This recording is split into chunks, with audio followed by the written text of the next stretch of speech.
Tinapay mula sa langit. A daily morning devotion with CRC family.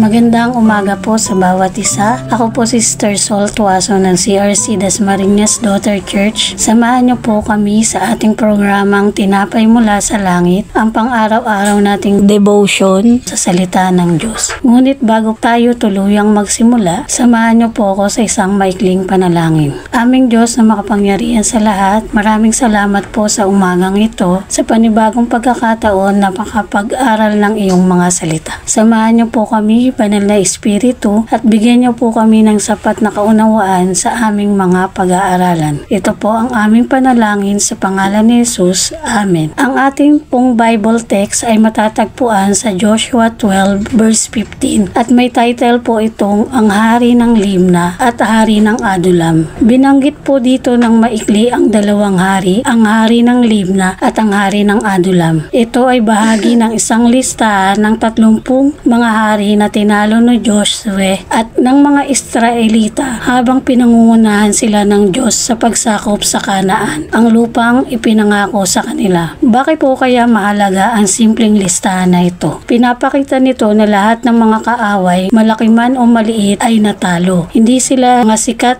na lungsod gaya ng Jericho o Ai, pero kahit sila, hindi nakaligtas sa hatol ng Diyos. Sa likod ng bawat pangalan ng hari, may kaharian at kasaysayan, pero lahat sila ay bumagsak dahil hindi sila kasama sa layunin ng Diyos. Ang Joshua 12:15 po ay isang paalala na walang maliit o malakas na kaharian ang makakalaban sa Diyos. Minsan, parang simpleng listahan lang ang binabasa natin, pero bawat pangalan ay patunay na tapat ang Diyos sa kanyang pangako. Ang Diyos ay hindi lang nanalo sa malalaking laban, pati ang maliliit na detalye hawak niya. Kaya bilang mga mananampalataya, dapat nating tandaan, kapag ang Diyos ang kasama mo, hindi mo kailangang matakot sa kahit sinong hari sa buhay mo dahil siya ang tunay na hari ng lahat. Muli po tayong manalangin. Maraming salamat po, Ama, sa panibagong katuruan mula sa iyong mga salita. Salamat po sa paalala na kapag ikaw ang hari ng aming buhay, wala po kaming dapat ipangamba.